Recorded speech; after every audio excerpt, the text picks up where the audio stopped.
Michael Ngade Ngajui casse les papeaux sur Samuel Eto'o, le président Paul Biya a réagi.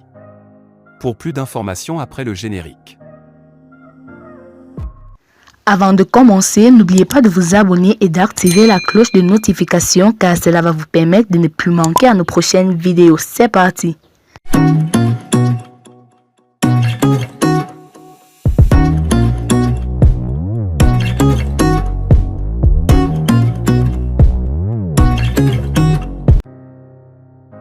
Cadre de la sélection du Cameroun et déterminant durant les qualifications, Michael Ngade est le grand absent de la liste pour la Coupe du Monde 2022 annoncée mercredi par Rigobertson. Questionné au sujet de l'absence de son client, l'agent du défenseur central de la Gantoise, Pedro David Jiménez, a évoqué des motifs extrasportifs et dénoncé l'omnipotence du président de la Fédération camerounaise de football, FECAFOOT, Samuel Eto'o. Le sélectionneur national Rigobertson et son staff sont des marionnettes d'Eto'o. On ne peut pas le dire autrement car Eto'o fait la sélection, a taclé le représentant dans les colonnes du média belge Walfo.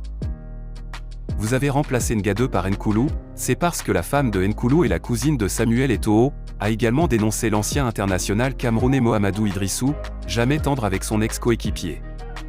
Il est vrai que les difficultés de Song à mentionner le nom de certains des joueurs retenus au moment de l'annonce de ça donne du crédit à ces accusations. Biya Paul signe un décret. Roger Milla avait subi le même sort en 1990. Michel Ngade est hors Qatar.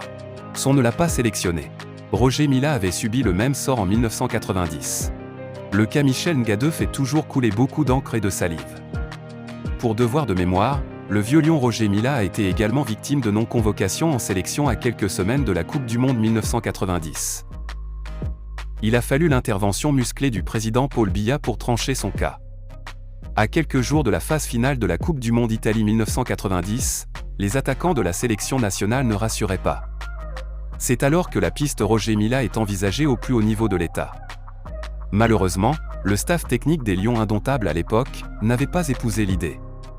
Pour l'encadrement technique, Milla avait déjà passé le témoin et son retour en sélection pourrait gâcher l'atmosphère qui y règne. Aux grands mots, les grands remèdes dit-on.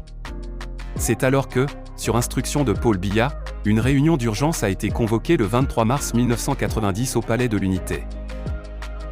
La présidence tranche définitivement et facilite la sélection de Milla en mai. Un choix audacieux qui s'est avéré salutaire car, le « vieux lion », 38 ans à l'époque allait briller de mille feux à cette compétition.